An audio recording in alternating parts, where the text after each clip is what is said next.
Hello everyone, good afternoon. We are back with one more session on this particular chapter, probably the last session on this chapter, because from tomorrow onwards, we'll be starting with the next chapter, uh, most probably tomorrow onwards. So today we are going to do a very quick revision of all the concepts which we have learned so far.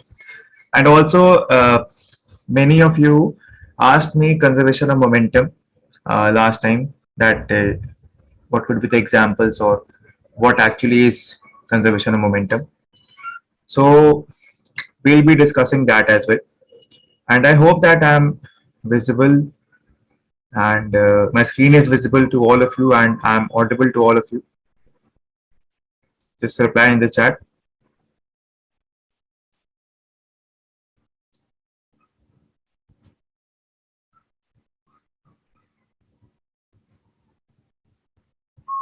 Okay. Thank you. Thank you, Anamika. Thank you, Gunjan. And good afternoon to all. So let us begin and try to understand what is conservation of momentum.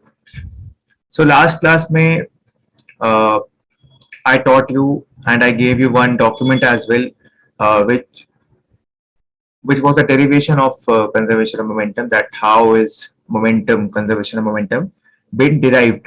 मतलब कि that has come from Newton's third law of motion. ठीक? Newton derived it through his third law of motion that force by A on B is equals to force by B on A. उसके through we derived it, and if you want to refer to the document that is still in the group, please have a look at that document. कि what actually and how actually it has been derived. What is conservation of momentum? So that was the theoretical part कि हाँ चलो derive कर दिया है. हमको समझ में नहीं आया लेकिन कि derive तो हो गया है बट समझ में नहीं आया कि क्या क्यों हुआ भाई ऐसा और क्या है क्या इसको रियल लाइफ एप्लीकेशन से समझने की कोशिश करेंगे. ठीक. So just going by the definitions once again, so conservation of momentum is major law of physics which states that momentum of a system is constant if no external forces are acting upon the system. It is embodied in the Newton's first law or the law of inertia. The law of conservation of momentum is generously confirmed by experiment and can be mathematically deduced on reasonable presumption that space is uniform. Ideal conditions में रख के सब कुछ हो जाता है derive. Force external force भी होना नहीं चाहिए as per the Newton's first law of motion. तो अब आते हैं एक एग्जांपल पे. ठीक. So let us come to this particular या this one. This is okay. चलो ठीक. तो this is the GIF which I introduced in the last session as well. So as you can see that the person is shooting and gun भी पीछे आ गई and the bullet went forward. ठीक. So this is conservation of momentum. अब बात ये होगी कि यार ये तो थर्ड लॉ ऑफ मोशन पढ़ा था हमने कि third law of motion is action and reaction. So how can we say that this is conservation of momentum? यहाँ मोमेंटम कैसे आ गया? तो फर्स्टली इसका आंसर ये है कि we have learned that conservation of momentum कहाँ से आया है? आया तो थर्ड लॉ ऑफ मोशन से ही है ना. थर्ड लॉ ऑफ मोशन के थ्रू ही डिराइव हुआ है. ठीक. तो अब इस केस को समझते हैं हम लोग कंजर्वेशन ऑफ मोमेंटम में. कैसे इसको फिट कर सकते हैं हम लोग, क्या इससे समझ सकते हैं. तो चलो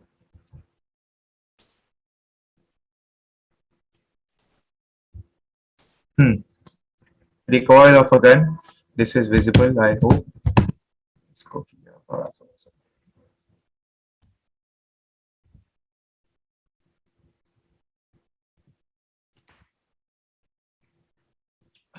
If a bullet is shot from a gun, both the bullet and the gun are first at rest. They are still.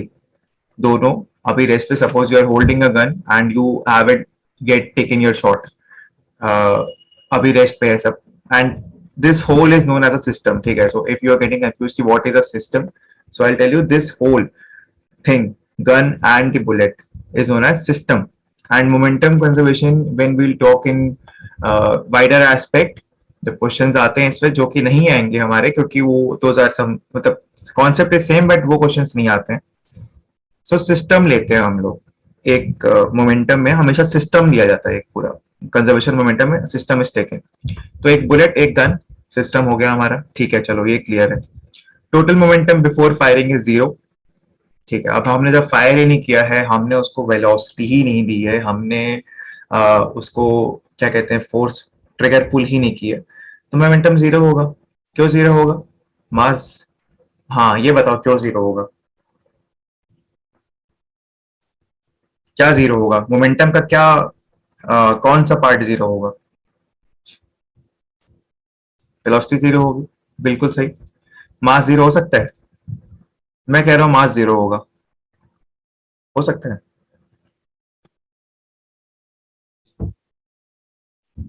बिल्कुल नहीं हो सकता, कभी नहीं हो सकता. ठीक, चलो. चलो अच्छा यार, सबको याद है ये चीज. Thank you so much. ठीक, चलो. मास जीरो नहीं हो सकता, बिल्कुल अब क्लियर है हमको ये चीज. The bullet gains a forward momentum when it gets discharged. As per the conservation of momentum, the gun gets a regressive momentum. The bullet of mass m is terminated with the velocity v. The gun of mass m gains a retrogressive backward velocity u. Prior to terminating, the total momentum is zero. So total momentum after firing is also zero. अब देखो, यहाँ पे दिमाग में आ सकता है कि ठीक है, ब्रेस्ट पे है तो समझ में आ गया जीरो है. ठीक है, मान लिया कि जीरो है. somebody has raised his hand, her hand. Okay, by mistake. कोई नॉट एन इशू. चलो ये तो समझ में आ गया कि यार ये तो समझ में आ रहा है सर कि हाँ ब्रेस्ट पे है तो जीरो होगा. बट जब फायर कर दी बुलेट, तब मोमेंटम जीरो कैसे हो सकता है? ये क्वेश्चन दिमाग में आना चाहिए ना कि जब भाई फायर हो गया है, मतलब गन के पास मास था, बुलेट के पास मास था, दोनों के पास वेलोसिटी आएगी, तो मोमेंटम जीरो कैसे हो सकता है? तो एक चीज ध्यान रखना हमेशा यहाँ पे. ठीक, यहाँ पे जो बात हो रही है ना, वो बात हो रही है चेंज इन मोमेंटम की. मोमेंटम की बात नहीं हो रही, चेंज इन मोमेंटम. जैसे कि आई टेल यू कैसे.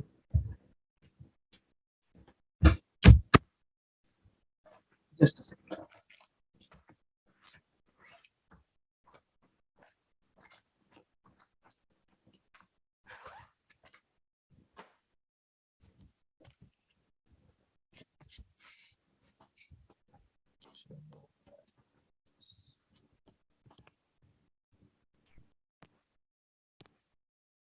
चलो. So we deduce from Newton's third law of motion कि A, sorry, Newton's third law of motion से हमें क्या मिला था कि A और B बराबर होता है. ठीक है, मतलब कि suppose this is the initial momentum, this is the final momentum. Initial and final momentum. ठीक है, वी हैव डिड्यूस दिस. ये तो सबको क्लियर है एकदम साफ साफ शब्दों में. मैथमेटिकल सिंपल कैलकुलेशन थी, इधर उधर करके ऊपर नीचे करके डिराइव हो गया था. ठीक, तो हमने यहां से ले आ दिया कि इनिशियल मोमेंटम फाइनल मोमेंटम बराबर होता है. ठीक, तो बात यह है कि कंजर्वेशन का मतलब होता है चेंज नहीं होना, मतलब constant. The change is constant. The change is constant. तो अब एक चीज बताओ मुझे, अगर मैं ए, या चलो ए हटाओ, इसको हटाओ, सपोज मैं इस ए को इधर ले आऊं, बी माइनस ए बराबर क्या होगा? बी माइनस ए. अब क्या होगा? अब इक्वेशन क्या हो जाएगी?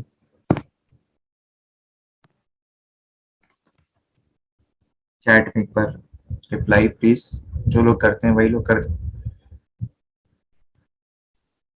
जीरो. जीरो. अरे यार ये क्या है? तो जीरो. Just a second.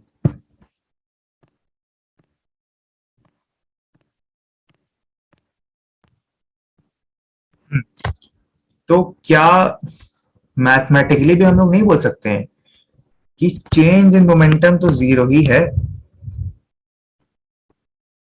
ये चीज समझ में आ रही है? चलो साइंटिफिकली अभी नहीं बता रहे हैं, ठीक, वो बताते हैं अभी। बट मैथमेटिकली भी दिख रहा है कि भैया चेंज इन मोमेंटम तो जीरो ही हो रहा है। इधर उधर करने के बाद चेंज इन मोमेंटम क्या आया? जीरो। और क्या जीरो कांस्टेंट नहीं है? एकदम मतलब मैथमेटिकल उसमें मत जाना कि constant are these and whole numbers ही होते हैं, वो उसमें मत जाओ। बस इतना उतना कांस्टेंट है कि नहीं है? चेंज तो हो ही नहीं रहा है, मतलब कि क्या कह सकते हैं यहाँ से हम लोग? अगर इसको पूरे को क्लियर करें तो व्हाट कैन वी से out of this, that change in momentum is zero. कह सकते हैं कि नहीं कह सकते? और यही हमको Newton third law of motion से मिला था कि मोमेंटम जो होता है वो कंजर्व होता है। कंजर्व होता है मतलब चेंज नहीं होता है, और चेंज नहीं होता है मतलब कि चेंज इन मोमेंटम जीरो आ गया, मतलब कि मोमेंटम कंजर्व है। ठीक। अब इसको एक तो हो गया, चलो ये समझ में आ गया। ठीक है, कांस्टेंट है। रिप्लाई चैट पे भी आ गया, थैंक यू सो मच। ठीक है, चलो इसको क्लियर करते हैं। तो चेंज इन मोमेंटम हो गया जीरो। और एक चीज और जैसे कि यहाँ पर हम लोग इसको एक अगर ट्राई करते हैं, एक बार ट्राई करते हैं, अगर किसी और तरीके से इसको समझाया जा सकता है। मेरे ख्याल से इतना क्लैरिटी के लिए तो बहुत है। मैथमेटिकली समझा देना, मतलब मैथमेटिक्स के थ्रू अगर फिजिक्स कर ली, जो कि करते ही हैं, तो मतलब कि आधी से ज्यादा चीजें तो एकदम सॉल्व हो गई आपकी। तो मैथ्स का बहुत बड़ा रोल है फिजिक्स में। तो मैथ्स मतलब एक तरीके से मैथ्स ही है पूरी फिजिक्स। तो मैथमेटिकली हमने दिखा दिया क्या चेंज इन मोमेंटम तो जीरो है। हो सकता है क्वेश्चन कभी आ भी जाए कि यहाँ पे चेंज इन मोमेंटम, हमने तो देखा कि उसका मास है, उसकी वेलोसिटी है, लेकिन चेंज इन मोमेंटम तो हमको पता नहीं। तो मान लो कि इक्वेशन पूछ सकते हैं कि कैसे हम बोल सकते हैं कि a minus B not equals to zero, a minus B equals to zero, या a minus B equals to some negative number है, कुछ भी ऐसे बन सकते हैं वो question. I form that question and then give it to you all. ठीक, तो ऐसा बन सकता है कुछ, कोई बहुत बड़ी बात नहीं है। ठीक, सो अब आते हैं वापस अपने एग्जाम्पल पे, गन वाले एग्जाम्पल पे। ठीक, सो फिर bullet is shot from gun. So अभी सिस्टम का हमने इनिशियल मोमेंटम, चलो एक और तरीके से इसको समझाते हैं, मेरे दिमाग में अभी आ गया। ठीक, इसको एक और तरीके से समझा सकते हैं। Newton third law of motion क्या कहता है? क्या डिराइव किया था हमने? इनिशियल मोमेंटम बराबर फाइनल मोमेंटम। ठीक है, कहता है।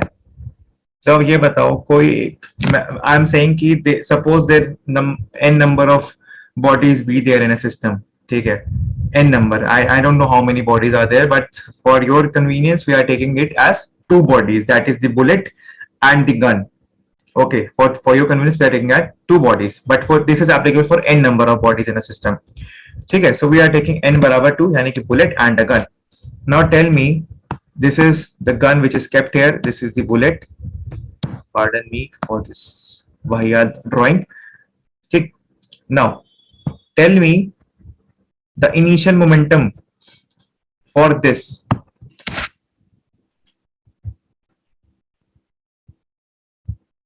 whole system.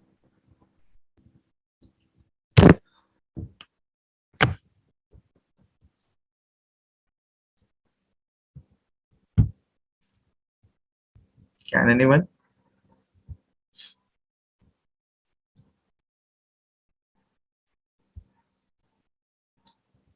जीरो। ठीक, जीरो, जीरो हो गया, इनिशियल मोमेंटम हो गया जीरो। तो ये बताओ, अगर LHS जीरो हो गया और इक्वल का साइन लगा है, तो क्या ये भी वही चीज नहीं हो जाएगी? इसका मतलब ये नहीं कि यहाँ पे जो वैल्यूज होंगी उनको जीरो पुट कर दिया। ठीक, इसका मतलब वो नहीं है, लेकिन मैथमेटिकली देखो, अगर हम किसी चीज को जीरो के बराबर कर रहे हैं, मतलब कि वहां पे जो अननोन वेरिएबल्स हैं, हम लोग उसको फाइंड आउट कर सकते हैं। ठीक, और यहाँ पे कभी कांस्टेंट, अगर कोई ऐसा क्वेश्चन आता है तो कभी यहाँ पे कांस्टेंट ऐसा कोई नहीं देगा 23 equal to zero, that is not at all possible. हमेशा क्वेश्चंस जो आएंगे वो ऐसे ही आएंगे कि इनिशियल मोमेंटम बराबर फाइनल मोमेंटम कर दिया। ठीक, क्योंकि हमने कहाँ से डिराइव किया है? Newton third law of motion से हमने डिराइव किया है। अब दे देगा यहाँ पे कि इसका मास m है, इसकी वेलोसिटी ये थी, इसका ये है, इसका भी मास 2m है, इसकी वेलोसिटी ये थी। तो अब बोलेगा कि v2 पता है, मैं v1 निकालो। तो क्या करेंगे, सिंपली इधर उधर करके लेफ्ट राइट करके v1 is equal to m minus जो भी करके इक्वेशन बना के निकाल लेंगे। तो इस इक्वेशन का जो काम है, इस इक्वेशन का काम यही है कि हमें अननोन वेरिएबल्स फाइंड आउट करने में इजी हो जाता है। ठीक, एंड साइंटिफिकली प्रूवन है कि इस इक्वेशन के थ्रू जो हम लोग अननोन फाइंड करते हैं वो एग्जैक्टली मैच करता है जो ओरिजिनल सिनारियो में होता है। ठीक है, अब मेरे ख्याल से क्लियर हो गया होगा, लेकिन कोई बात नहीं, एक और तरीका है इसको समझाने का। ठीक, अभी और बहुत तरीके हैं, I explore all of them. ठीक है, अभी क्लियर हो गया होगा, आई थिंक क्लियर हो गया होगा। ठीक, बट इफ नॉट तो बता दो एक बार, and if yes, then also I'll go to one more method which I think would be easy for you, all of you to understand. अभी तक हमने दो तरीके देखे, इससे मैथमेटिकली हमने दिखा दिया कि चेंज इन मोमेंटम तो जीरो होने वाला है। ठीक, प्रूफ हो गया। अब इसको चलो एक अब थोड़ा सा आते हैं रियल उसमें तरीके में, जो कि शायद थोड़ा और अपील करे टू ऑल ऑफ यू। इसके पहले ये पढ़ना चाहें तो पढ़ सकते हैं, बट ठीक है, इसको इग्नोर करते हैं अभी। चलो और इधर आते हैं। चलो जल्दी से एक बार quickly reply that you are with me till this point of time and this you are following along with me, and अभी तो कोई डाउट नहीं है।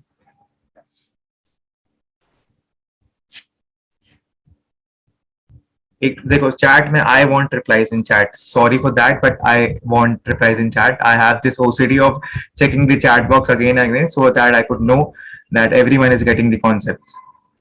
So please bear with this OCD of mine.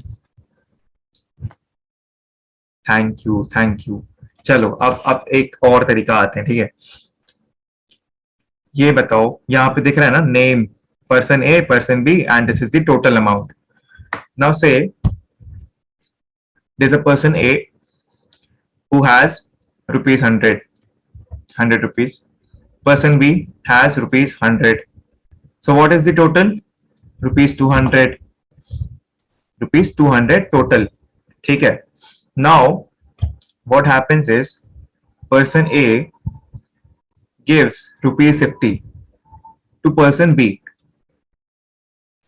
तो अगर इसने इसको 50 रुपए दिए तो इसके पास कितने बचे? 50 बचे, और इसके पास कितने हो गए? 50 हो गए। ठीक, लेकिन ये बताओ क्या टोटल बदलेगा? 200 था, 200 रहा, बस इसके माइनस 50 50 हुए, इसके प्लस 50 हुए, प्लस माइनस जीरो, यानी कि momentum is once again conserved. इसने 50 दिए, उसने 50 दिए, टोटल लेकिन नहीं बदला। टोटल 200 था, टोटल 200 ही रहा, बस रीडिस्ट्रीब्यूशन हो गया। इसने 50 दे लिए, इसने 50 दे दिए, लेकिन टोटल नहीं बदला। तो क्या हम ये नहीं कह सकते कि this is nothing but conservation of momentum only, कि initial momentum is equal to final momentum, hence momentum is conserved, change नहीं आया मोमेंटम में, change in momentum is zero. ठीक, अभी अब क्लियर हो गया। ठीक, अब भी नहीं क्लियर हुआ, चलो एक और है, ये भी अब एक रीडिंग मान लो अब, लेकिन अब चांसेस बहुत कम है कि क्लियर नहीं हुआ होगा, बट ठीक है, ये भी एक बार देख लेते हैं।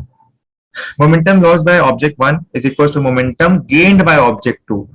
अब थोड़ा सा इसमें ब्रेनस्टॉर्मिंग करते हैं, ठीक, कि what is this statement trying to convey to us.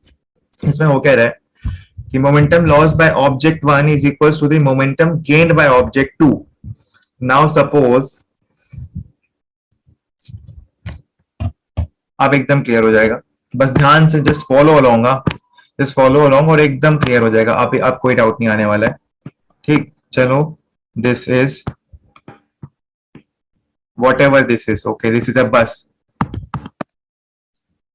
now this is a car at rest,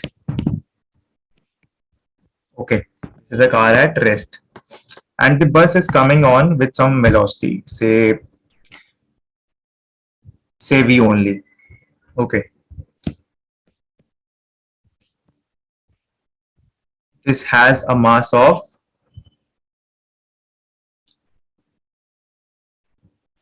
1000 kg, let's just suppose, ठीक, velocity of 20 metre per second, ठीक है.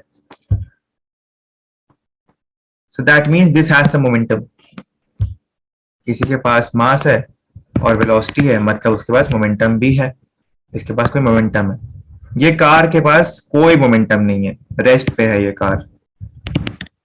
एक मिनट, ठीक, ये रेस्ट पे है कार, ठीक है. तो अब ये बताओ, जब this bus will collide with this car, क्या ये फिर भी रेस्ट पे रहेगी? ये जो कार है यहाँ पे, now consider this car only, तो क्या ये रेस्ट पे रहेगी क्या कोलिजन के बाद? चांसेस हैं क्या कि रेस्ट पे रह सकती है? कोई चांस नहीं. पहली बात तो मास बहुत कम है.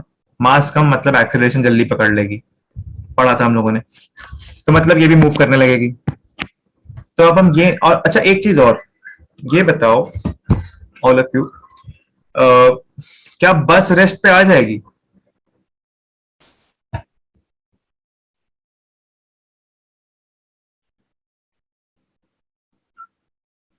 सपोज कि ड्राइवर एक्सेलरेट नहीं कर रहा है, ठीक है, suppose the driver is not accelerating, क्या बस रेस्ट पे आ जाएगी? The question should be more, तुरंत रेस्ट पे आ जाएगी क्या?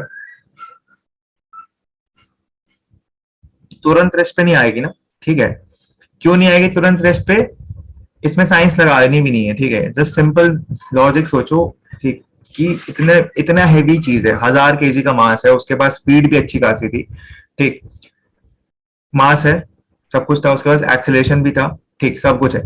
तो लड़ने के बाद ऐसा तो है नहीं कि सपोज उसका उस समय लड़ने के टाइम पे उसका मोमेंटम था 2000 kg मीटर पर सेकेंड, तो क्या इससे लड़ने के बाद ये पूरा का पूरा 2000 क्या इसको ट्रांसफर कर देगी बस? अगर ऐसा होगा तो तब तो इसकी भी सेम वही स्पीड है, वही हो जाएगी. लेकिन ये पूरा मोमेंटम थोड़ी ट्रांसफर करेगी इसको. हो सकता है कि बस ट्रांसफर करे इसको केवल 1000, और उस 1000 के हिसाब से ये आगे बढ़ जाए और 1000 अपने पास रख ले. लेकिन ये चीज तो यहाँ पे कांस्टेंट रहेगी हमेशा, चेंज इन मोमेंटम फिर भी 0 ही रहेगा, क्योंकि बस ने जो मोमेंटम खोया वो कार को मिल गया, ठीक. एंड जितना मोमेंटम उसके पास है वो उससे थोड़ी दूर और चलेगी, फिर उसका फाइनल वेलोसिटी 0 हो जाएगी, क्योंकि सिंपल सी बात है, इतनी बड़ी चीज है, इतनी बड़ी बस है.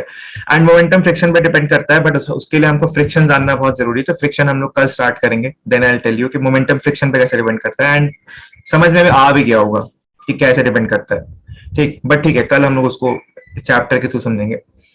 तो वही चीज है कि एक ऑब्जेक्ट जो कि मोमेंटम लूज करता है, अगर ऑब्जेक्ट ए ने मोमेंटम लूज किया तो ऑब्जेक्ट डी ने गेन किया उसको ना, उसके लिए तो पॉजिटिव में गया, इसके लिए नेगेटिव में गया, बट टोटल मोमेंटम तो वही रहा ना. इसने 1000 खो दिया, इसको 1000 मिल गया, टोटल तो नहीं बता ना, टोटल तो वही रहा. यही है कंजर्वेशन ऑफ मोमेंटम. ये देखो यहाँ पे भी, जैसे कि I marked already, I mention already, इसके पास 100, इसके पास 100, इसने 50 इसको दे दिया, इसने 50 इससे ले लिया, इसके पास 50 हो गया, इसके पास 150 हो गया, लेकिन टोटल नहीं बदला, ठीक. ऐसा नहीं है कि इसके पास 220 रुपए हो जाएंगे. बस यही है कंजर्वेशन ऑफ मोमेंटम. अब बताओ, किसी को कोई डाउट है तो बताओ, आई विल क्लियर, वरना एक क्वेश्चन भी है. एंड चलो ये पूरा पढ़ भी लो, ठीक है. The momentum lost by object 1 is equal to the momentum gained by object 2 in most collisions between two objects. One object slows down and loses momentum while the other object speeds up and gains momentum. If object 1 loses 75 units of momentum, then object 2 gains 75 units of momentum. Get the total momentum of the two objects, object 1 plus object 2, is same before the collision as it is after the collision. Total momentum of the system remains conserved. That is it. अब इसमें और कोई explanation मेरे दिमाग में तो नहीं है. अगर किसी और को लगता है कि कुछ ऐड करना रह गया इसमें, then please do tell in the chat, और you can tell later in the group also. the basic foundation group. This is the whole concept of conservation of momentum. ठीक, जो कि Newton's third law of motion से हमको मिला है. That is it. अब किसी को कोई डाउट होना भी नहीं चाहिए. ठीक है, चलो. सो अब एक क्वेश्चन भी देख लेते हैं. लगे हाथ, अब यहाँ तक पढ़ लिया है तो एक क्वेश्चन देख लेते हैं. उसके बाद we'll quickly revise, क्योंकि there are people who have joined lately they have lately joined the venture. So today we can do it as a revision class, or we can do some questions as well. I have some questions, not in this slide, I have in my phone, so I'll tell you the question and we'll be solving it on the spot. So two bodies of mass m, 3m are moving with velocities 3v and v respectively collide with each other. After collision, they stick together and move with a velocity v in the same direction. Then, what is the correct option? Okay, even I haven't solved this question, so I'm expecting you to solve it correctly and tell the answers. I'll go with the majority answers. Or meanwhile, I can solve.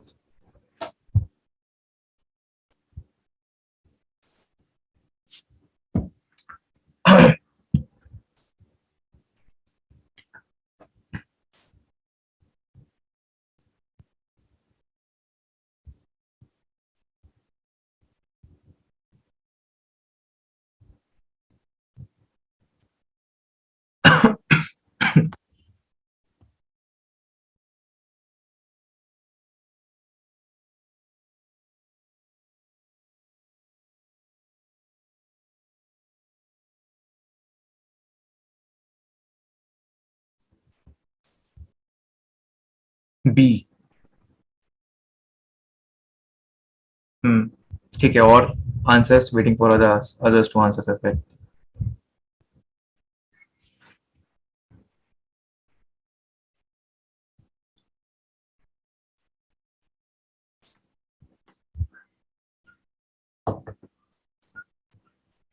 Only one answer.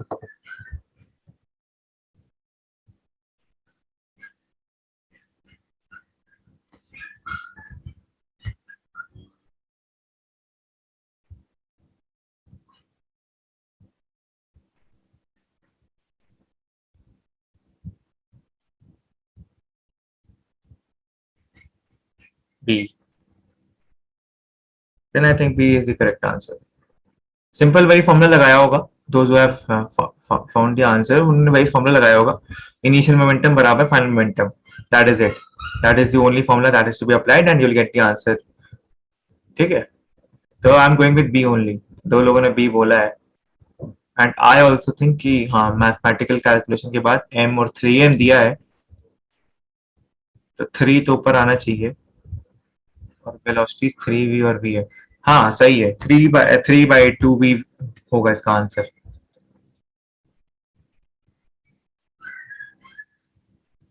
ठीक है, हाँ चलो, majority B बोल रही है, so will go with B only. B is the correct answer to this question. ठीक, चलो. सो now we are done with the chapter, so we can do a little bit of revision and I'll be doing some questions as well. I'll be asking questions and you'll have to answer. Those are the questions from NCERT only, and never underestimate NCERT questions. Those are very good questions. Matlab, for building your basic concepts and fundamentals, NCERT is the best book. So NCERT, if you are able to solve NCERT questions, that means you are on the right track, and there's a fundamental concept building that is going on in your brain. अगर NCERT के questions easily हो जाते हैं तो, I'm not talking about all questions, कुछ easy questions होते हैं, but NCERT में questions वैसे होते हैं जैसे कि थोड़े से tricky type के तरीके से दिए रहते हैं. So please do solve NCERT questions of physics as well as the other subjects as well, maths and modern physics. Okay, so try to solve those questions as well. So what? Acha, we'll take a poll on this. What shall we do? Shall we revise from the very beginning, or shall we do some questions? Because tomorrow onwards we'll be starting with a new chapter.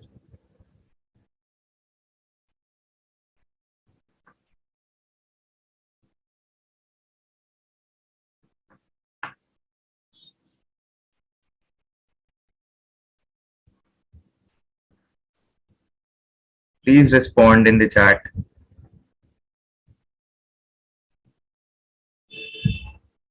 See, this is a webinar, so I can't pinpoint you, but the least you can do is just reply in the chat so that I could know what next to do. Please bear with this.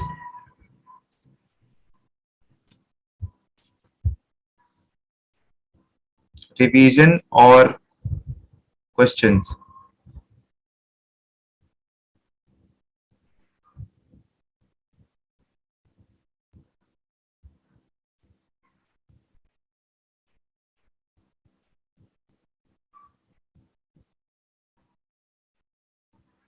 Questions.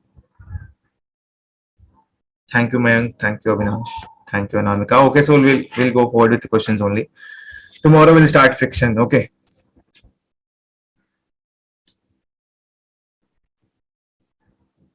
So I'll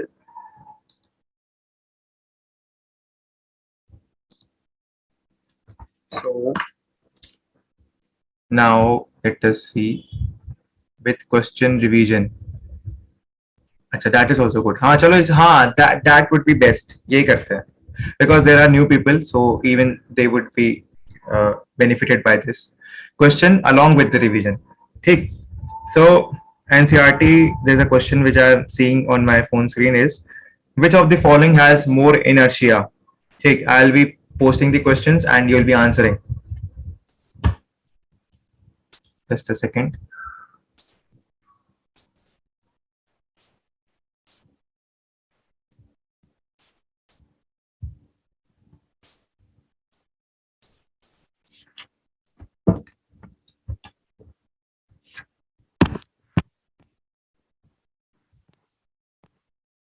Okay. So which of the following has more inertia? A rubber ball and a stone of same size. So here's your rubber ball and a stone of same size. Which of the following has more inertia? Question number 1. Question number 2. A bicycle and a train.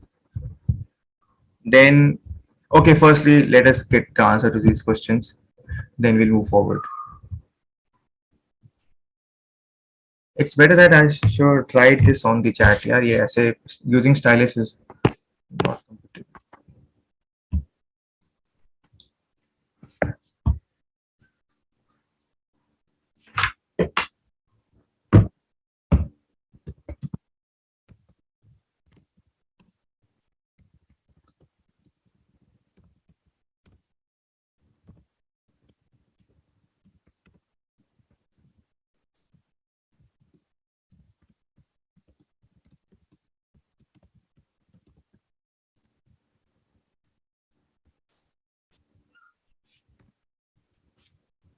Please see the chat. That is the question number 1.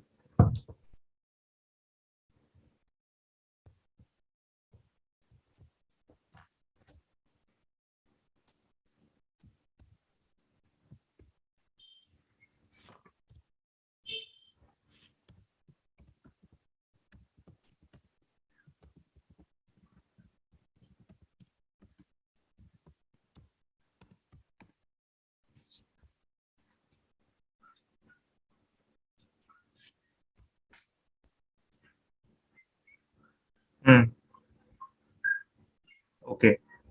Second question.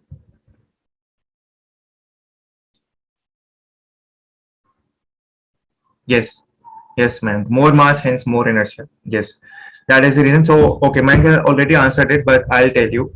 For those who have joined lately, जिन लोगों ने अभी join किया है, ठीक है? So please follow along, and I'll tell all the new ones. See, inertia is nothing but the tendency of a body to resist a change in its state. Change in state or state of rest or motion. ठीक है? Inertia का मतलब होता है, suppose in general terms we can say कि laziness of a thing, कि वो अपने आप को change नहीं करना चाह रही है. ठीक, सपोज एक जैसे कि in this particular example what we have seen is कि ट्रेन, जैसे कि सेकंड क्वेश्चन में train has more inertia. Why it has more inertia? क्योंकि उसका स्टेट ऑफ रेस्ट चेंज करने के लिए, I am asking this question to the new ones only, please try to answer this. Suppose there is a bicycle standing and there is a train standing. So किसको move करने में ज्यादा force लगेगा या ज्यादा समय लगेगा या ताकत लगेगी? Please answer this, only the new once, so that they could get the concept easily. Train, okay Gunjan, you got this. Train को लगेगा, क्यों लगेगा? ट्रेन का मास बहुत ज्यादा है. सो सिंपल सा क्वेश्चन है, सिंपल सा कॉन्सेप्ट है, सॉरी, कि inertia depends solely upon mass. जिसका मास ज्यादा उसका इनर्शिया ज्यादा, उसको टेंडेंसी, उसको उसका स्टेट ऑफ रेस्ट या उसका स्टेट ऑफ मोशन चेंज करना उतना ही मुश्किल होगा जितना उसका मास ज्यादा होगा. And we have form one question on this as well. I will show the question. Inertia.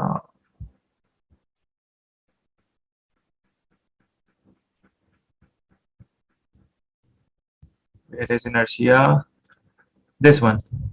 Okay. So yeah, see this one. Many of you did this wrong at that time. ठीक, mass of an object on the earth is इतना, value is इतना, if acceleration due to gravity is इतना, then mass of the object on moon will be. Now answer this correctly.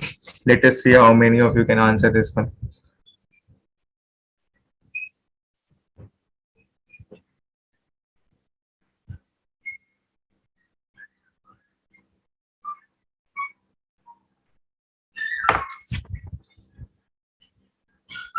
Same in moon, बिल्कुल सही.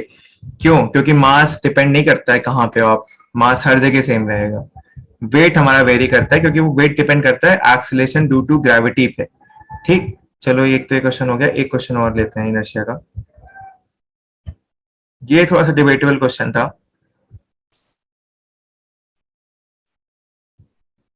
चलो ये बताओ, only the new ones, क्योंकि it would not be possible to take a revision class any time soon. So better ये रहेगा कि questions के through we can revise.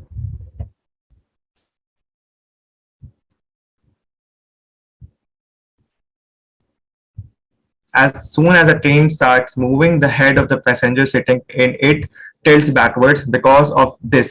Because of which actually होना चाहिए, क्वेश्चन यहाँ पे गलत फ्रेम है. Because of which, क्यों?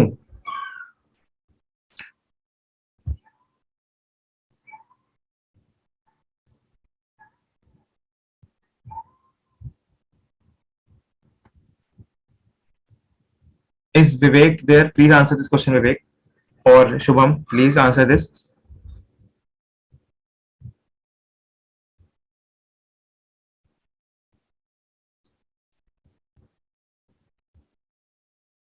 Once again, the examiner has gotten you and tricked you into one of his questions.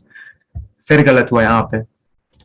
आधे लोगों ने तो देखा कि सी ऑप्शन पे इनर्शिया लिखा है, मोमेंट लिखा है, उसको टिक मारते. मोमेंट ऑफ इनर्शिया तो एकदम ही अलग कॉन्सेप्ट है.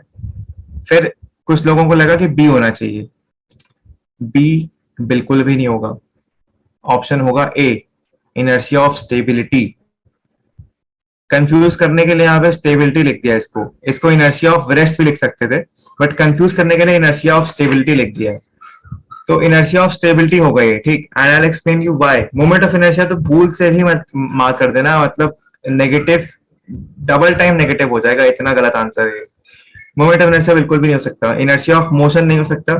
कंजर्वेशन ऑफ मास तो कोई चांस ही नहीं है. इनर्शिया ऑफ स्टेबिलिटी होगा. अब होता क्या है, ये इनर्शिया का कॉन्सेप्ट एक और है कि वी हैव सीन, ठीक, कि whenever you are sitting in a train and the train suddenly starts, so हम लोग ऐसे पीछे हो जाते हैं हल्का सा. ठीक, होता क्या है कि वो हमारी जो बॉडी होती है ना, it is trying to maintain its inertia of rest, यानी कि inertia of stability. Our body has some mass and we are trying to maintain that inertia. हम लोग रेस्ट पे रहना चाहते हैं, ठीक है. Suppose this is me at when the train is at rest, ठीक है. Now train went forward, train आगे गई, बट मैं आगे नहीं जाना चाहता हूँ because of inertia. So I try to push, tilt little backwards. That is inertia of rest, inertia of stability जिसको बोलते हैं. ठीक है. तो inertia of stability की वजह से I would try to go backwards, क्योंकि मेरी बॉडी अपनी इनिशियल पोजीशन मेंटेन करना चाहती है. That is inertia of stability. inertia of rest इसको बोलते हैं. देन चलो, ये तो न्यूटन फर्स्ट लॉ पे आ गए. चलो ठीक है, नेक्स्ट क्वेश्चन देखते हैं.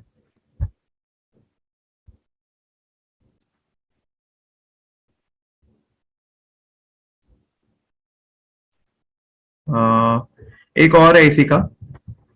अ 5 rupee coin and a 1 rupee coin, किसका इनर्शिया ज्यादा होगा?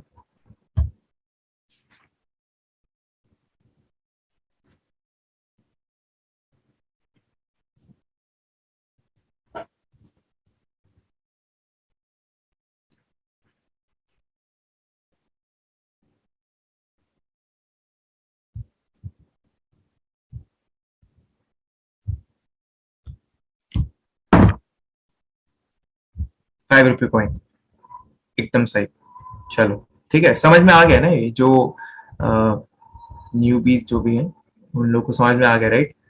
इनर्शिया समझ में आ गया होगा, मतलब बहुत ज्यादा नहीं बताया, बट ठीक है, इससे ज्यादा जानना भी नहीं है इनर्शिया के बारे में. इनर्शिया क्वेश्चंस बनेंगे और which I will form and then we'll solve those questions. But अभी के लिए तो इनर्शिया यही होता है. ठीक. फिर एक question I am seeing this, one more question on inertia. Explain why some of the leaves may get detached from a tree if we are vigorously shaking its branch. Now tell this one. Why does this happen?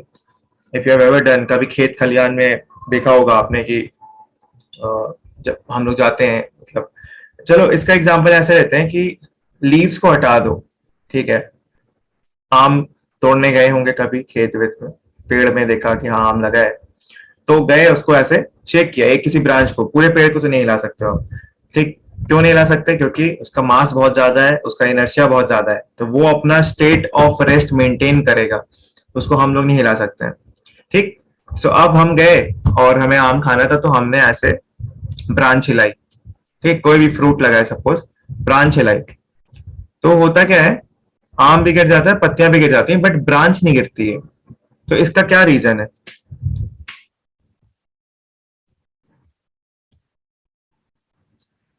इसका reason actually, if someone wants to speak then he और she may speak, क्योंकि type तो नहीं कर पाओगे, इसका reason समझाना पड़ेगा. If anyone wants to speak then please do, I will allow.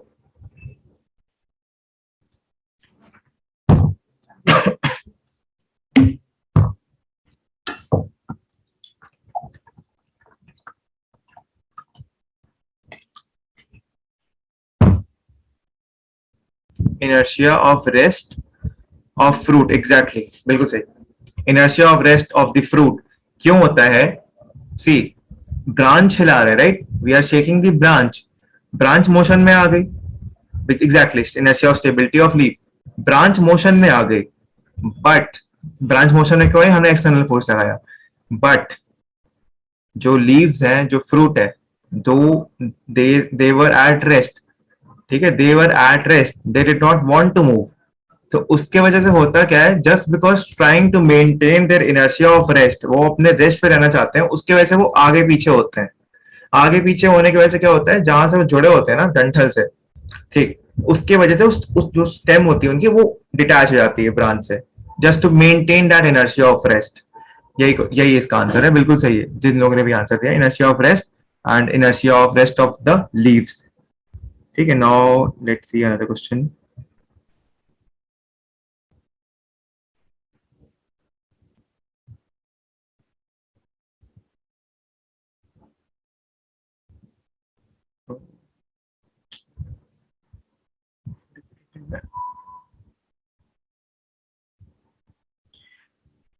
वही एक क्वेश्चन है कि why do you fall forward when a बस moving applies break.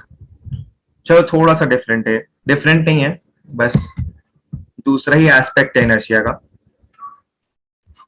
Suppose we are moving in a bus and the bus driver suddenly applies the brake. So why do we tend to move forward?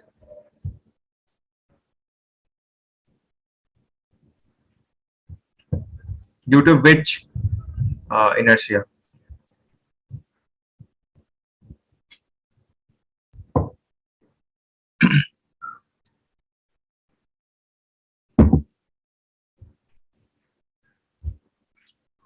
Inertia of motion. बिल्कुल सही. Due to inertia of motion, we tend to move forward. बस चल रही है अच्छी खासी, and as we have talked कि inertia किसी चीज का है मतलब कि अपने स्टेट ऑफ मोशन को चेंज नहीं करना चाहिए. बस चल रही है, हम लोग बस के अंदर है, हमारी भी सेम वेलोसिटी है, ठीक, रिलेटिव. तो अब हम बस के अंदर है तो हमने अज्यूम किया हमारी भी सेम वेलोसिटी है, ठीक है. अब बस की अगर 10 मीटर पर सेकंड है, हमारे 10 मीटर पर सेकंड है. नाउ सपोज होता क्या है, सडनली बस ड्राइवर ने 10 मीटर पर सेकंड से 0 मीटर पर सेकंड पे आ गया, ठीक है. उसने रिटार्डेट किया, डी एक्सेलरेट किया, एंड वो 10 से 0 पे आ गया. सो ये सडन चेंज जो होता है ना, इनर्शिया ये होता है इनर्शिया की वजह से. सडन चेंज जो हुआ, मोशन से तुम रेस्ट पे आ गए, बट हमारी बॉडी नहीं चाहती थी कि हम मोशन से रेस्ट पे आए. क्यों? Because of inertia of motion. तो उसमें होता क्या है कि इसलिए हम लोग आगे जाते हैं रादर देन पीछे. ट्रेन वाले केस में पीछे जाते थे, इसमें आगे जा रहे हैं. क्यों आगे जा रहे हैं? क्योंकि हमको पता है कि बस आगे जा रही थी, हमारी बॉडी आगे जा रही थी. बट ब्रेक लगाने की वजह से क्या हुआ कि अब इनर्शिया ऑफ मोशन ब्रेक हो गया हमारा. जैसे ही ब्रेक हुआ, we tend to fall a little bit towards the direction of motion of the bus. यही होता है inertia of motion. Our body is trying to resist that change in inertia. तो इनर्शिया के तो क्वेश्चंस हो गए काफी, राइट. आप कुछ और देखते हैं. These are all NCERT questions. You can have a look. फिर ऐसे एक और क्वेश्चन है कि बस पे हम लोग लगेज क्यों बांधते हैं अपना. इसका भी रीजन इनर्शिया है, सो दैट बस के जर्क्स में वो ऊपर नीचे ना हो और गिर ना जाए.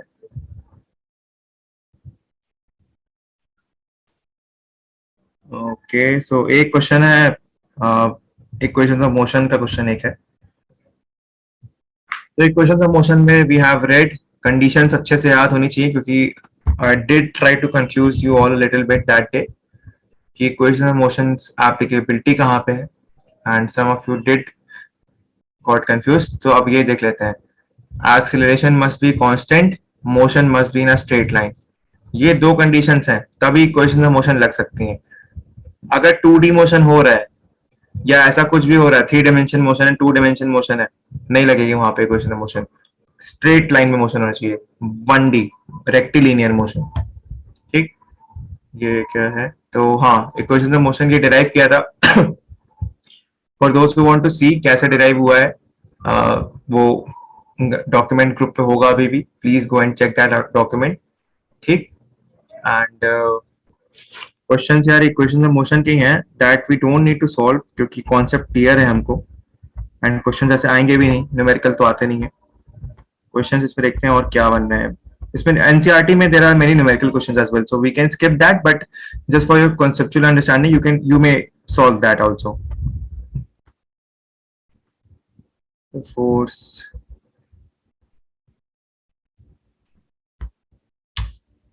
अच्छा, सारे वही रिपीटेटिव क्वेश्चंस हैं एंड काइंड ऑफ क्या बोलते हैं उसको, न्यूमेरिकल बेस्ड क्वेश्चंस हैं, ठीक है. तो इनर्शिया पे ही क्वेश्चन थे ज्यादातर फोर्स वाले चैप्टर में. तो और ये क्वेश्चन ऑफ मोशन पे क्वेश्चन थे. तो चलो एक क्विक रिवीजन ही कर लेते फिर. 10-12 minute we have, so we can do just quick revision क्योंकि कल से will be starting the new chapter friction. So I really want that everyone who has joined, even उनको भी पता हो कि what we are going to talk about, ठीक है. सो एक क्विक रिवीजन कर लेते हैं. बाकी इनर्शिया के if any other questions you people have then please put forward in the group, not now or even no, we have 12 minutes. Oh, just put in the group, okay, or personally text me, I'll explain. And apart from that अभी हम लोग ये कर लेते हैं ताकि friction में लोगों को कंफ्यूजन ना हो कि भाई बात क्या हो रही है, ठीक है. सो ये सब करने की जरूरत नहीं, what is physics and all, but still देख लो एक बार कि it is the answer to the question how and why. क्यों, कैसे, क्या हो रहा है, हमको जानना होता है. एफबीडी के बारे में बताया था, फ्री बॉडी डायग्राम, ठीक. किसी भी चीज पे जितने भी फोर्सेस एक्ट कर रहे होते हैं उसको बोलते हैं free body diagram of that particular thing. फिर ये कुछ था कि how is mathematics used in physics. फिर एक क्वेश्चन था ये वाला, एवरीवन मस्ट रिमेंबर. थोड़ा सा यहाँ पे कॉन्सेप्चुअल अंडरस्टैंडिंग भी आ गई होगी कि friction can never be zero. It could reduce to tend to zero but not be zero. 0.1 0.2 ऐसा हो सकता है बट जीरो नहीं हो सकता कभी भी. फिर ये हमने बताया था टॉपिक वाइज स्टडी करेंगे and till now it's all good. Motion measurement time has been done. Force and pressure okay. Pressure is still remaining so we can do pressure tomorrow or friction. Okay, tomorrow we'll be doing pressure and we'll start friction thereafter. Pressure में ज्यादा कुछ है नहीं, वो हो जाएगा.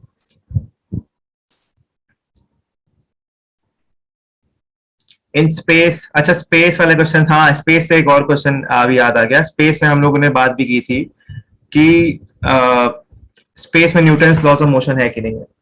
तो उसका जो आंसर था मतलब किसी को शायद समझ में नहीं आया था. सी उसका answer first I tell you and then answer this question. Space do friction exist. तो उसका आंसर आई टेल यू. कहाँ गया क्वेश्चन.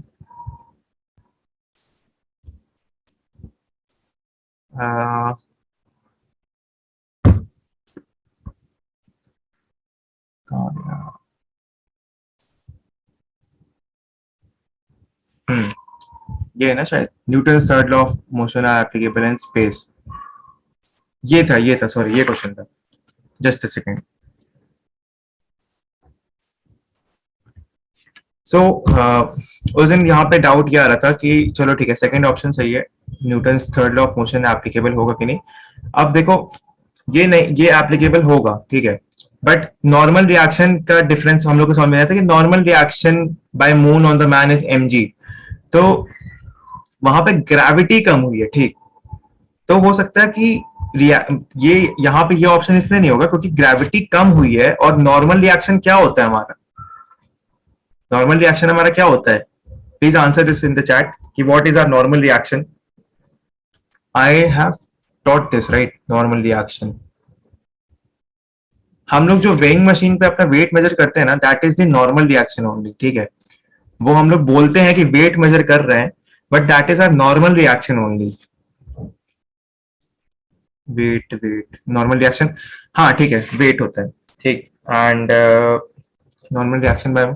सो अब ये चीज बताओ, जस्ट खुद ही सोचो एक चीज कि अगर कैसे बोल सकते हैं इसको.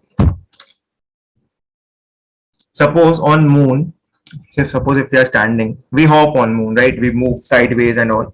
बट ऐसे डायरेक्टली नहीं होता है. उसका exact term I don't know what do we call that movement. Side movement करते हैं.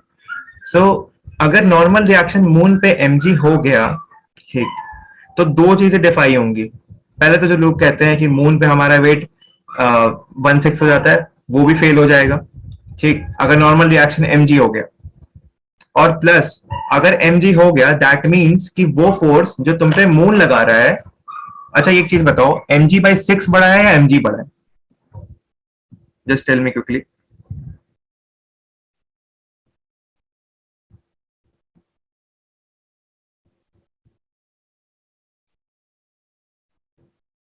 mg/6 बड़ा है mg बड़ा है.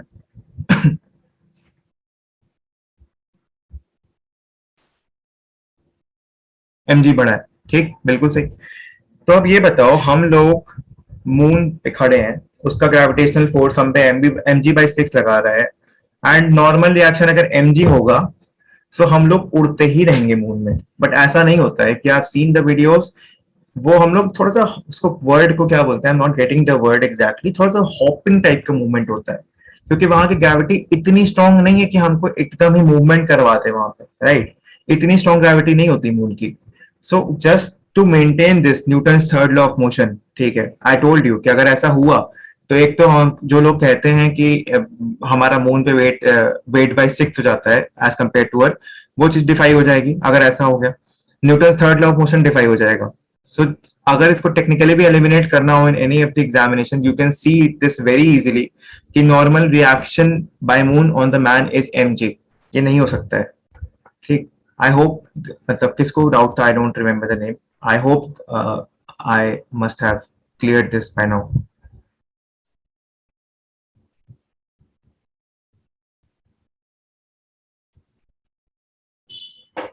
Is it clear? Please reply in the chat.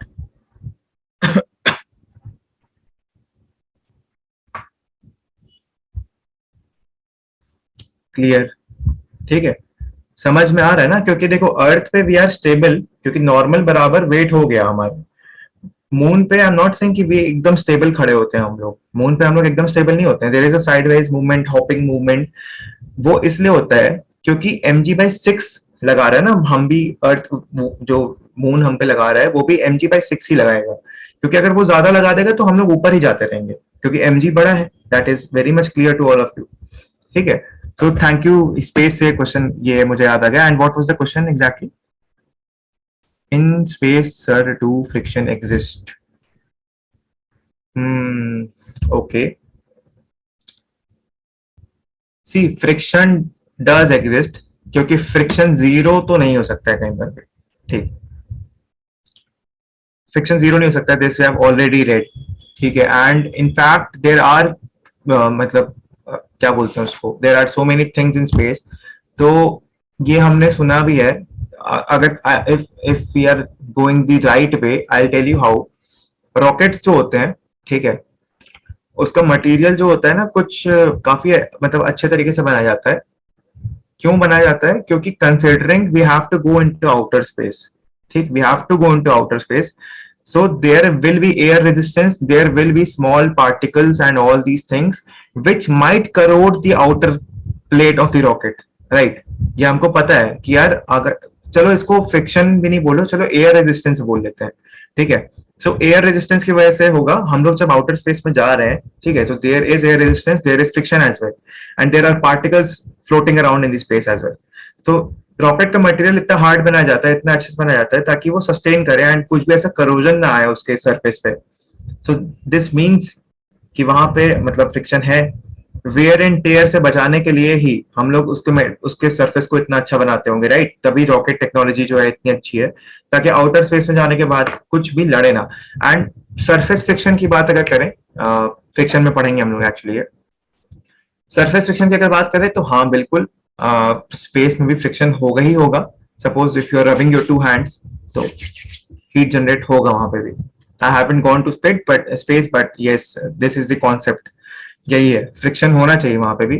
But ये भी हो सकता है कि एसेंशियली मतलब ऐसा हो सकता है कि कुछ प्रूफ करने के लिए अगर मान लो कि थ्योरम डिड्यूस करना कुछ करना हो तो उसको टेंडिंग टू जीरो ले सकते हैं।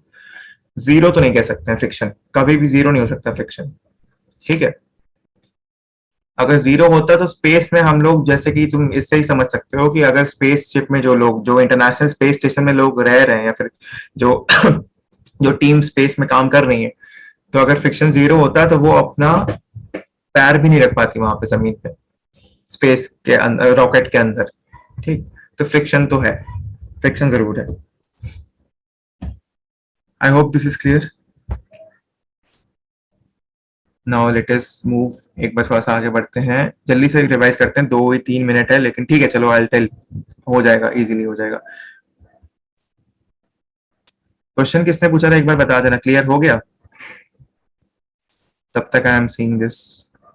रेस्ट एंड मोशन, अच्छा ये कॉन्सेप्ट भी हम लोगों ने कितने अच्छे से पढ़ा था। ठीक, कि अगर पोजीशन चेंज हो रही है मतलब कि are in motion, position change नहीं हो रही मतलब कि यू आर एट रेस्ट। फिर we read about reference point. Reference point simple एक पॉइंट होता है, एक लैंडमार्क होता है, ठीक, जिसके थ्रू आप बताते हो। If I am saying randomly saying कि अरे यार say take any one of you say, I से कि यार शुभम के घर जाना है, एंड आई आस्क समवन कि आप शुभम के घर जाना है, एंड ही सेड कि बस 100 मीटर चले जाओ। 100 मीटर किधर जाओ, कहां से जाओ, ये बताना जरूरी होता है, तो दैट इज रेफरेंस पॉइंट। ठीक, that is used to denote the current position of object, of an object. Rest मतलब जो चीजें रेस्ट पे हैं मतलब उसकी पोजीशन नहीं चेंज हो रही है, book lying on table, trees on the ground. फिर रेफरेंस फ्रेम का कॉन्सेप्ट, ये तो बिल्कुल ही नहीं भूलना चाहिए, ये कितने अलग तरीके से पढ़ाया था। ठीक, तो रेफरेंस फ्रेम भी, क्या टाइम हो गया, 3 बज गया है, समझाया जाए क्या, रिवीजन करना है क्या इसका?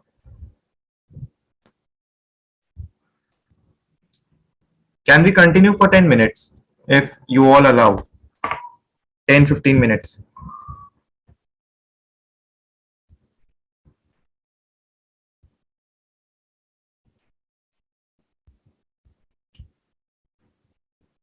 चलो ठीक है, फिर रेफरेंस पॉइंट, रेफरेंस फ्रेम भी समझा देते हैं आज।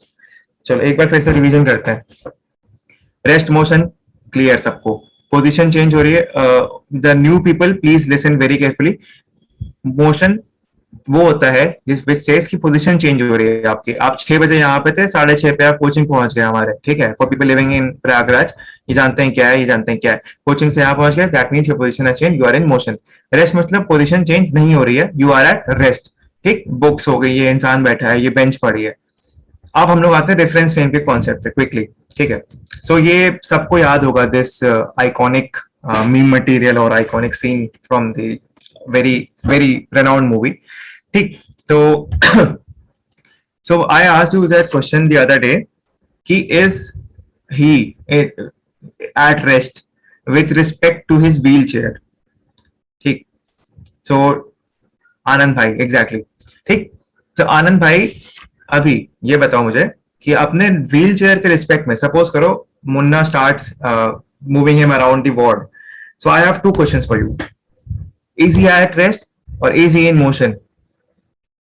And you don't have to answer, I'll answer क्योंकि समय कम है, so I'll tell। so जब मोशन में है, right, is he is moving all around the ward, पूरे वार्ड में मुन्ना उनको लेके घुमा रहा है, ठीक है? So with respect to his wheel chair he is at rest, but the question is, क्या वो रेस्ट पे कंप्लीटली है? क्योंकि ये रिलेटिव टर्म है, रेफरेंस फ्रेम से ही हम लोग सीखेंगे। ये कंप्लीटली रेस्ट पे नहीं है। क्यों नहीं है रेस्ट पे? क्योंकि इनकी पोजीशन चेंज हो रही है। Now if I talk with respect to the hospital ward, तो क्या ये रेस्ट पे है? नहीं है रेस्ट पे। क्यों नहीं है रेस्ट पे? क्योंकि अपने बेड से वो किसी और के बेड तक गए, भले ही व्हील चेयर पे बैठ के गए, उनका बॉडीली कोई मोशन नहीं था, बॉडीली मूव नहीं कर रहे थे वो, but he still went from his bed to another bed, मतलब कि पोजीशन चेंज हुई है। That means he is in motion with respect to the ward and at rest with respect to his wheel chair. ठीक, all motions are related to some frame of reference. तो frame of reference समझ में आ गया। Frame of reference मतलब कि किस नजरिए से आप देख रहे हो, किसके रिस्पेक्ट में आप देख रहे हो।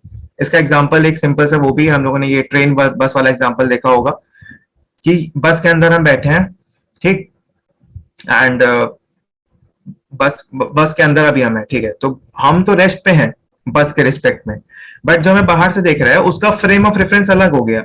अब हम उसको मोशन में ही दिखेंगे, भले ही हम आपस में रेस्ट में हैं, बट हम उसको मोशन में दिखेंगे। क्यों मोशन में दिखेंगे? क्योंकि पोजीशन चेंज हो रही है।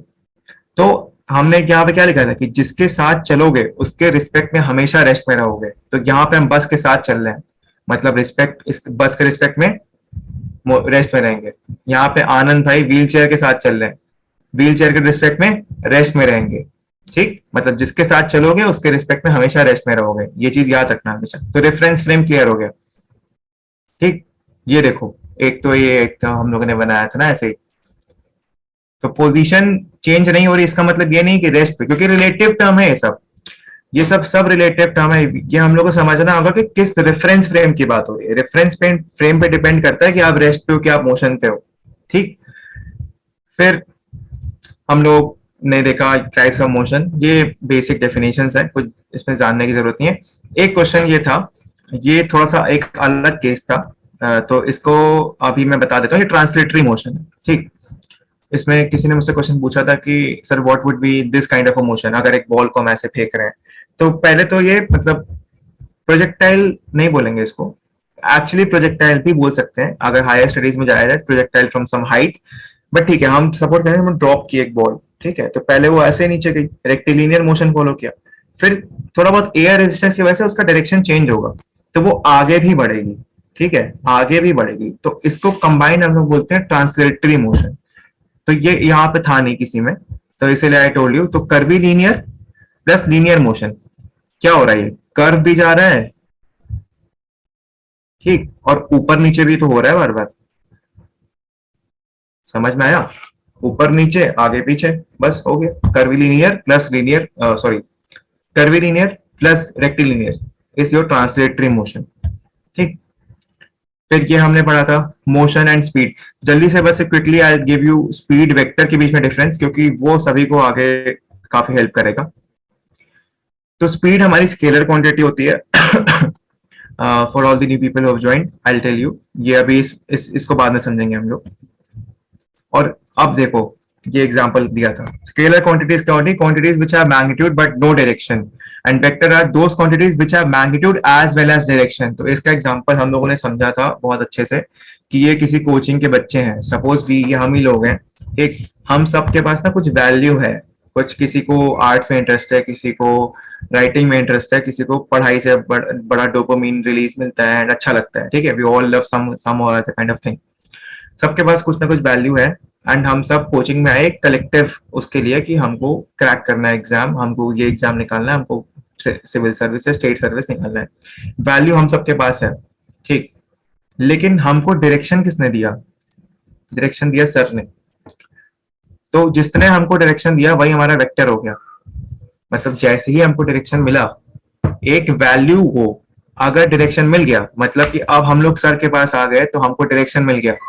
अगर हम लोग किसी और कोचिंग में जाते हैं, I am not trying to defame any coaching, but I am telling you, ठीक, इन वेरी क्लियर वर्ड्स, कि अगर किसी और कोचिंग में जाते, we would have wasted our money, ठीक, and as our time as well, क्योंकि हमें यहाँ पे सही डायरेक्शन मिल रहा है, और वेक्टर का पूरा कॉन्सेप्ट ही डायरेक्शन है, पूरा कॉन्सेप्ट डायरेक्शन है। तो मतलब अगर आपके पास कुछ वैल्यू है, आपको डायरेक्शन मिली, तो आप बन गए vector, and we have to be vector quantities in life. So ये हो गया वेक्टर। स्केलर वेक्टर समझ में आ गया? स्केलर मतलब केवल मैग्नीट्यूड है हमारे पास, वेक्टर मतलब हमारे पास मैग्नीट्यूड भी है और डायरेक्शन भी है, ठीक। तो जैसे कि ये देखो, आई रिटन डायरेक्शन दिया हमको किसने? Are faculties, they gave us the direction, तो हम लोग बन गए वेक्टर क्वांटिटीज, ठीक। सो वेक्टर को रिप्रेजेंट करने का तरीका, यहाँ पे ऐसे एक एरो लगा दिया, हो गया वेक्टर, ठीक। तो एक फोर्स का यहाँ पे आप try to create an analogy कि ये क्या होता है, वेक्टर हो गया। वेक्टर्स, जहां पे वेक्टर्स आ गया मतलब वहां पक्का कोई डायरेक्शन है। अगर आई एम सेइंग यू कि तुम्हारी, मतलब तुम चल रहे हो 10 मीटर पर सेकेंड से, ठीक, एंड ये होगी स्पीड, 10 मीटर पर सेकेंड से मैंने बोला होगी speed, and metre per second is the unit, ठीक, हर चीज की एक यूनिट होती है ना, तौलने की केजी हो गई एंड डिस्टेंस की मीटर हो गई, तो वैसे मीटर पर सेकेंड स्पीड की यूनिट हो गई। तो if I am saying 10 metre per second, that is scalar quantity. क्यों? क्योंकि I haven't specified direction. Now if I say 10 metre per second along, ये देखो, 10 metre per second along north east, 10 metre per second along north east, मतलब कि I have given you a direction, that means now you have become a vector. अब 10 metre per second along north east, that is a vector thing, ठीक। Distance displacement भी similarly वैसे ही है, कुछ था नहीं। तो फिर ये है, we try to solve this question, ये और भी क्वेश्चंस है। फिर फोर्स, ठीक है।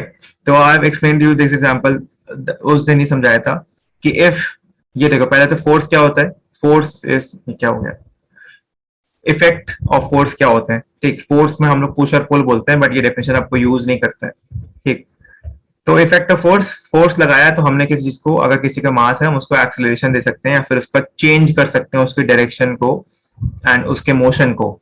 तो डायरेक्शन को चेंज कर सकते हैं मतलब क्या, कि फोर्स भी क्या हो गई, वेक्टर क्वांटिटी हो गई। डायरेक्शन चेंज कर सकते हैं मतलब force becomes a vector quantity. And if we try to learn through this example, so if Katappa would have attacked Bahubali from this direction, this particular direction, say this is this direction, he could have easily resisted the attack, ठीक, he could have easily resisted the attack, but he attacked this from this direction, west, ठीक, waste से attack किया। सो अब हमको इससे क्या समझ में आया कि फोर्स में डायरेक्शन बहुत जरूरी है, एंड जहां डायरेक्शन बहुत जरूरी है, that becomes a vector quantity. अगर ये इधर से अटैक होता, he could have resisted, but he attack from this side and he could not resist. That means कि फोर्स एक वेक्टर क्वांटिटी है, and we have to be very specific with force because it is a vector quantity and it involves direction. Balance unbalance forces कुछ नहीं है, simple है। अब suppose मैं, एक बॉटल है, suppose I have a bottle and pushing this bottle from this end this side as well, so ये balance force हो गया, रिजल्टेंट जीरो है। But now for example I increase the force from this hand, so it will move towards this way, ठीक। तो ये हो गया unbalance force हो गया। फिर हमने ये सब क्वेश्चंस कुछ कुछ सॉल्व किए थे। After that Newton second law of motion था। अब इससे ज्यादा मतलब जानने की जरूरत नहीं है। Newton third law of motion जिन लोगों ने ज्वाइन किया था उनको समझ में आ ही गया था उस समय भी। सेकंड लॉ ऑफ मोशन थोड़ा सा बता देंगे बाद में, इतनी जरूरत है नहीं। बट स्केलर वेक्टर के बीच में कॉन्सेप्ट समझ में आ गया? प्लीज रिप्लाई, जो लोग नए हैं अभी यहाँ पे, प्लीज रिप्लाई। स्केलर वेक्टर के बीच में डिफरेंस समझ में आया कि नहीं आया? स्केलर और वेक्टर बहुत इंपॉर्टेंट है पूरे फिजिक्स में, उसके बगैर कुछ चल ही नहीं सकता फिजिक्स में, क्योंकि बेसिक डिस्टिंक्शन ही क्वांटिटीज के बीच में स्केलर और वेक्टर का है। ठीक है, और अगर नहीं समझ में आया तो सिंपल सा यही बता दिया कि हाँ भाई, अगर 10 मीटर पर सेकेंड